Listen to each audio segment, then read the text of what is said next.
뉴스는 전달로만 끝나지 않습니다. 뉴스를 본 시청자의 생각이 더해질 때 비로소 완성이 되는데요. YTN을 향한 시청자의 목소리를 듣고 YTN이 답하는 시청자 톡톡 Y 시간입니다. 오늘은 어떤 의견이 들어왔을까요? 지금 바로 확인해 보시죠. 안녕하세요, 황지연입니다. 뉴스를 보다 생긴 궁금증, 이 시간에 남김없이 풀어드리겠습니다. 그럼 시청자 톡톡 Y 첫 번째 보도부터 살펴볼까요? 노후 아파트의 경우 자동 확산 소화기가 대안으로 떠오르고 있습니다. 서울소방재난본부는 그제 스프링클러 설치가 어려운 주택에 적용할 수 있는 자동 확산 소화기의 효과를 실험 진행했습니다. 그 결과 화재 초기 온도가 72도에 이르자 소화기가 자동으로 작동해 소화 약재를 분사했고 불길 확산을 효과적으로 차단하는 것으로 나타났습니다. 스프링클러가 설치되어 있지 않은 구축 아파트에 자동 확산 소화기 도입을 검토하고 있다는 내용이었는데요. 보도를 접한 뒤 마련하는 사람들이 있을 수 있으니 개인이 설치할 때 기준 등 관련 정보를 함께 전달했더라면 도움이 됐겠다는 시청자 의견이 있었습니다. 최근 발생했던 구룡마을 화재, 은마 아파트 화재의 공통점 모두 알고 계신가요? 두 곳 모두 스프링클러가 없다는 점입니다.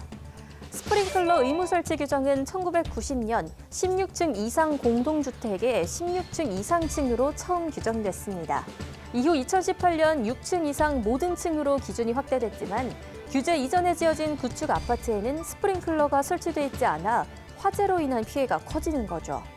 이제라도 스프링클러를 설치하면 되지 않을까 생각할 수도 있지만 스프링클러의 설치 비용은 주택 형태나 크기에 따라 다르지만 꽤 높은 수준이라고 하는데요. 이에 대한 대안으로 자동 확산 소화기가 언급되고 있습니다. 자동 확산 소화기는 보일러 등 열기구 상단에 설치해 열 센서를 통해 일정 온도 이상 올라가면 자동으로 분말 소화약재를 분사해 불을 끌 수 있도록 하는 화재 안전장치입니다. 자동 확산 소화기의 효과는 이미 실험을 통해 입증됐는데요. 화재 초기인 약 72도 이상의 열이 감지되면 소화 분말이 터져나와 불길을 잡을 수 있다고 합니다. 또 가정 내 설치 위치에 따라 규격이나 가격 등이 다르다고 하지만 스프링클러보다는 훨씬 저렴하다고 합니다. 그렇다면 자동 확산 소화기를 설치할 때 알아둘 점을 살펴볼까요? 현행 소화기구 및 자동 소화장치의 화재 안전 성능 기준 제4조 설치 기준에 따르면 소화약체 방출구를 환기구 청소 부분과 분리, 감지부 유효 높이 및 위치에 설치, 차단 장치는 상시 확인 및 점검 가능한 곳 설치 등의 설치 기준이 정해져 있습니다. 또 자동 확산 소화기의 소화제 수명은 10년이라고 하는데요. 거주자가 제때 교체하지 않을 경우 화재 시 무용지물이 될 우려가 있기 때문에 주기를 알아두는 것도 중요합니다. 다만 소화기를 어떻게 안전하게 설치해야 하는지에 대한 기준은 다소 모호하다는 지적도 있습니다. 3에서 5kg에 달하는 소화기의 무게를 견딜 수 있는 튼튼한 천장 구조가 필요하고요. 또 수시로 점검할 수 있도록 통로가 확보된 위치에 설치해야 하는데요. 이처럼 고려해야 할 조건이 많다 보니 정작 안전관리의 사각지대에 놓여 있다는 지적도 나오고 있다고 합니다. 다음으로 두 번째 시청자 궁금증은 무엇일지 보도 먼저 확인해 볼까요?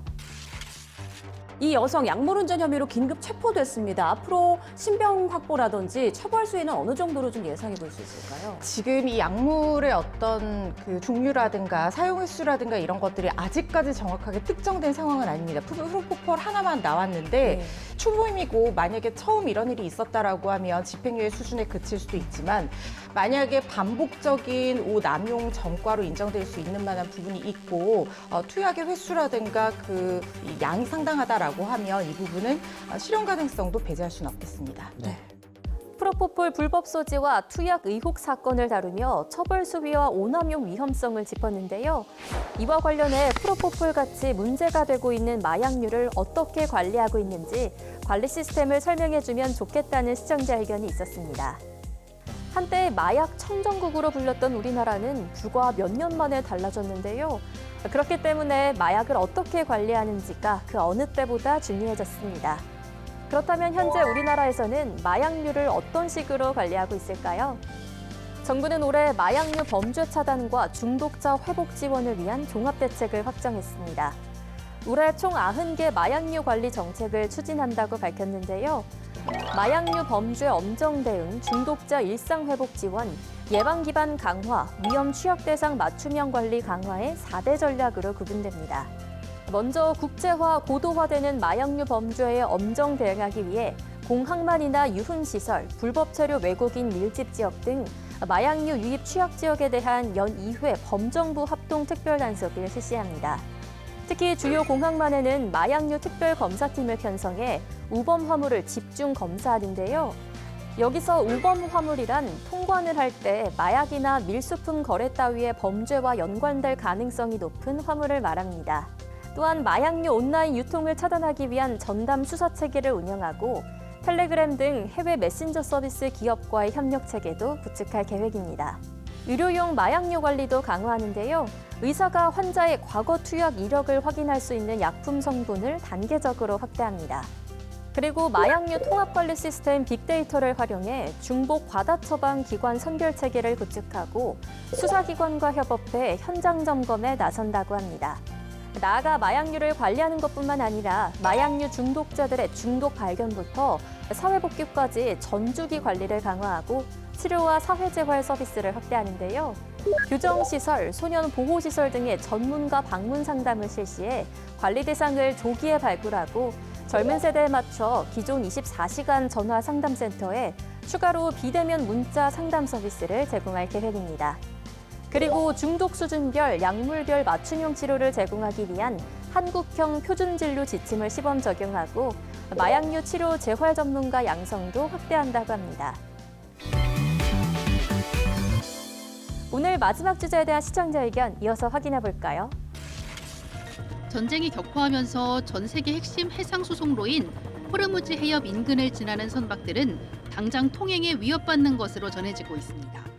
유가 급등은 정유, 석유화학 같은 원유 의존도가 높은 업종의 원가를 자극할 뿐 아니라 운송, 에너지 비용을 올려 제조업 전반의 부담으로 이어질 수밖에 없습니다. 경제계 우려가 커지는 가운데 정부는 사태를 면밀히 지켜보며 상황별 대응 계획을 가동한다는 방침입니다. 중동 사태에 따른 호르무즈 해협 봉쇄 가능성과 그로 인해 한국 산업계에 닥친 위기 상황을 다뤘는데요. 보도에서 정부가 상황별 대응 계획을 가동한다고 했는데 우리나라를 비롯한 일본, 중국 등 주변국은 어떻게 대응하는지 알려주면 좋겠다는 시청자 의견이 있어 가지고 와봤습니다. 지난달 이란 사태가 발생하며 이란이 전략적 요충지이자 핵심 원유 수송로인 호르무즈 해협 봉쇄에 나선 걸로 전해졌죠. 그에 따른 여파가 심상치 않습니다. 주요 산유국들의 저장 시설이 빠르게 차오르고 있고 이로 인해 생산량 줄이기에 돌입하며 시장 혼란이 가중되는 상황인데요. 그렇다면 우리나라를 비롯해 주변국인 일본, 중국이 어떻게 대응하고 있는지 알아볼까요?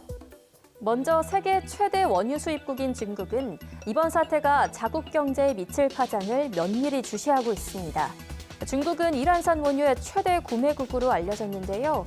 중국은 2025년 전략 비축률을 확대하고 2024년 대비 원유 수입량을 4.9% 늘려 일정 부분 완충 장치를 마련해왔다고 하는데요.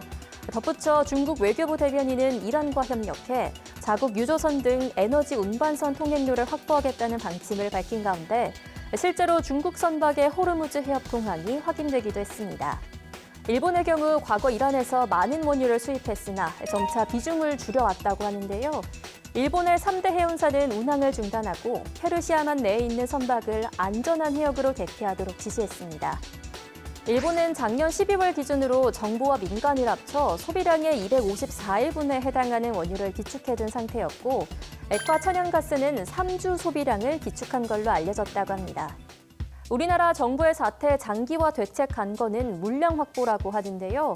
정부는 수입이 끊긴 상태에서도 208일간 쓸 석유를 비축해두고 있다는 입장이지만 실제 소비량을 감안하면 버틸 수 있는 기간이 길지 않다는 겁니다. 이에 정부는 호르무즈 해협을 거치지 않아도 되는 다른 지역에서 원유를 들여오는 방안을 찾고 한국석유공사가 해외에서 생산하는 원유를 국내로 들여오는 방법도 검토한다고 합니다. 또 석유 의존도를 줄이기 위해 원전과 재생에너지 같은 대체 에너지를 늘리는 방안도 함께 살펴보고 있는데요.